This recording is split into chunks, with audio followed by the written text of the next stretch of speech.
Good morning, New Life. My name is Faith Viens, and I'm going to tell you a little bit of my story. Some of my hobbies include reading. I love reading and hiking. I love being outside and baking. Since I am a bakery manager, I do like to make some pumpkin bread and some apple pie filled snickerdoodles at home. I live in Wyandotte County in Kansas City. I work at the Hen House on Parallel in their bakery.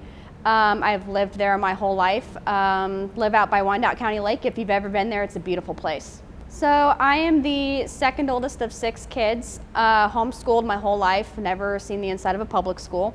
Like I said, I've lived in Kansas City my whole life, and my story has a lot to do with just learning to trust God with where I'm at. When I was 10, I had a brain tumor and had a major brain surgery, but only in the hospital for 10 days, so it wasn't that bad.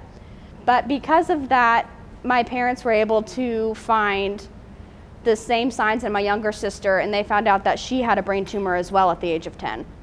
Mine wasn't cancerous, it was fine, but my younger sister's was cancerous. She fought the brain cancer for 7 years before she passed away in November of 2020. Throughout that time, we went to the same church my whole childhood, but I was never really a Christian. I just went to church because that's what we did.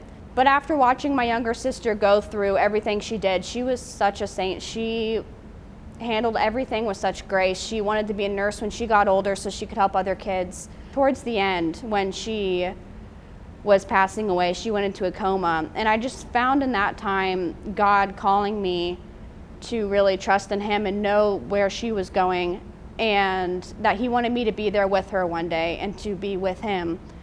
And that's when I decided to make it my own faith and not just my parents. So just watching her go through everything really put it into perspective for me, and knowing where we're going in the end.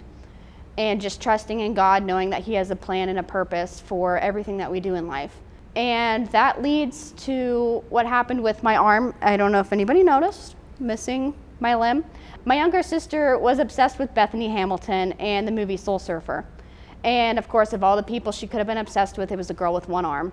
We actually got to go meet Bethany Hamilton in Hawaii back in 2016 and go surfing with her. So just watching Bethany Hamilton go through everything she went through with her arm, it helped me to come to terms with making the decision to amputate my own arm. I had a vascular malformation that just got worse and worse. Just learning to trust through God in those 7 years, it really had a peace in my heart knowing that what I went through with my arm, amputating it, was the right decision. And it's been the best decision I've ever made. And I know that I can use my story to help other people learn to just trust God. So my relationship to Jesus is just having Him be a solid foundation for me to stand on when things do get rocky, because things in my life have gotten really rocky. You know, I've witnessed a lot of tragic events in my life, and just having that solid foundation to come back to, and knowing that He has everything already planned out for me. He knows my future, He knows my past, and He will take care of me no matter what happens.